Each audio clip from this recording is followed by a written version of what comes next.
അടുത്ത പ്രവർത്തനം കുഞ്ഞനുറുമ്പും കുഴിയാനയും എന്ന കവിത ടൈപ്പ് ചെയ്ത് ചിത്രം ചേർക്കാൻ ആവശ്യപ്പെട്ടിരിക്കുന്നു. കവിതയിലെ വരികൾ സെലക്ട് ചെയ്ത് അക്ഷരങ്ങളെ രഘു മലയാളം എന്ന ഫോണ്ടിലേക്ക് മാറ്റുക എന്ന് ആവശ്യപ്പെട്ടിട്ടുണ്ട്. അത് ടൈപ്പ് ചെയ്യാം.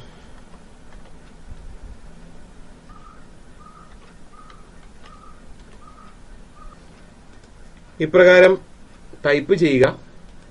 ഇതിലേക്ക് ചിത്രം കൊണ്ടുവന്ന് ചേർക്കാം.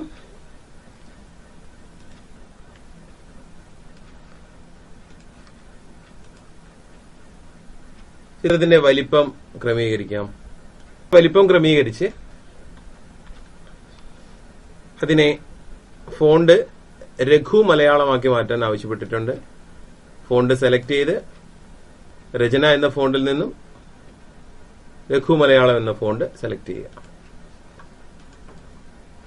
പുസ്തകത്തിൽ ആവശ്യപ്പെട്ടിരിക്കുന്ന ഫോണ്ടിലേക്ക് മാറിക്കഴിഞ്ഞു എന്ന് നമുക്ക് കാണാം. പുസ്തകത്തിൽ തന്നിരിക്കുന്ന നോട്ട്സ് പ്രത്യേകിച്ച് വായിച്ചു പഠിക്കുക. ഏറെ പരീക്ഷയ്ക്കുള്ള ചോദ്യങ്ങൾ ഏറെ പങ്കും അതിൽ നിന്നുണ്ടാവും. മാത്രമല്ല വളരെയധികം അധിക വിവരങ്ങളും പുസ്തകത്തിൽ കോളങ്ങൾ ഉപയോഗിച്ച് ചേർത്തിട്ടുണ്ട്. നാം അക്ഷരങ്ങൾ ഇൻപുട്ട് ചെയ്ത യൂണിക്കോഡ് സമ്പ്രദായത്തിലാണെങ്കിൽ അത് കമ്പ്യൂട്ടറിന്റെ സ്പീക്കർ ഉപയോഗിച്ച് കേൾക്കാൻ സാധിക്കും. നേരത്തെ ടൈപ്പ് ചെയ്ത കവിത കോപ്പി ചെയ്ത് ജി സ്പീക്കർ എന്ന സോഫ്റ്റ്വെയറിലേക്ക് പേസ്റ്റ് ചെയ്ത് കഴിഞ്ഞാൽ നമുക്ക്, അതായത് നമ്മൾ ടൈപ്പ് ചെയ്ത കവിത കോപ്പി ചെയ്ത് ജി സ്പീക്കറിൽ പേസ്റ്റ് ചെയ്ത് കഴിഞ്ഞാൽ നമുക്ക് അത് കേൾക്കാൻ കഴിയും. കവിത സെലക്ട് ചെയ്യുക, കോപ്പി ചെയ്യുക, സൗണ്ട് ആൻഡ് വീഡിയോയിൽ നിന്നും ജി സ്പീക്കർ തിരഞ്ഞെടുക്കുക.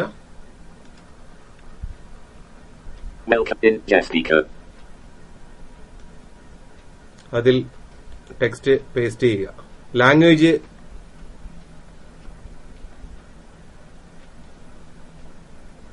മലയാളം തിരഞ്ഞെടുത്ത് നൽകി പ്ലേ ചെയ്യാം.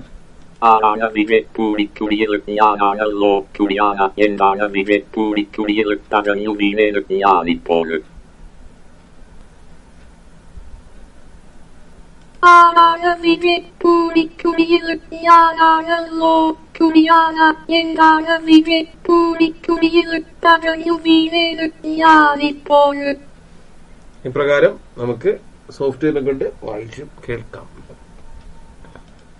കീബോർഡ് ലേഔട്ടിലേക്ക് ഹിന്ദി കൂടി ആഡ് ചെയ്യുന്ന ഒരു പ്രവർത്തനം കൂടി നൽകിയിട്ടുണ്ട്. അതിനായി ആ കീബോർഡ് ഇൻഡിക്കേറ്ററിൽ ക്ലിക്ക് ചെയ്യുക.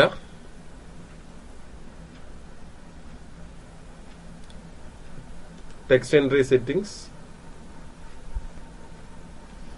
അതിൽ 2 ലാംഗ്വേജുകളാണ് ഇംഗ്ലീഷ്, മലയാളം എന്നിവയാണ് ആഡ് ചെയ്തിരിക്കുന്നത്. മൂന്നാമത്തെ ലാംഗ്വേജ് നമുക്ക് ആഡ് ചെയ്യാൻ ഈ കണ്ട പ്ലസ് ബട്ടണിൽ ക്ലിക്ക് ചെയ്യുക. അതിൽ നിന്നും ഇന്ത്യൻ എന്നത് തിരഞ്ഞെടുക്കുക, ആഡ് ചെയ്യുക.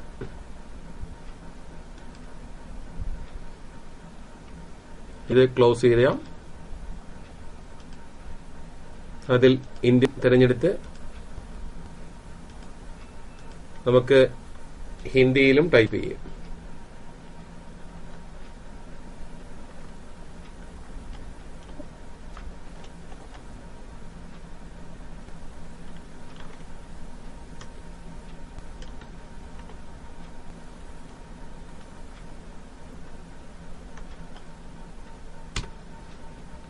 ഹിന്ദിയിലും ടൈപ്പ് ചെയ്യാൻ ലേഔട്ട് ഉപയോഗിക്കാം. ആ കീകളുടെ സ്ഥാനം മനസ്സിലാക്കിയാൽ തന്നെ നമുക്ക് ഹിന്ദിയിലും ടൈപ്പ് ചെയ്യുക എന്നുള്ളത് എളുപ്പം ചെയ്യാൻ പറ്റുന്ന കാര്യമാണ്. അതിലും ഹിന്ദി ലേഔട്ട് ആഡ് ചെയ്ത് അതിലും ടൈപ്പ് ചെയ്യുന്ന പ്രവർത്തനങ്ങൾ ചെയ്യാം.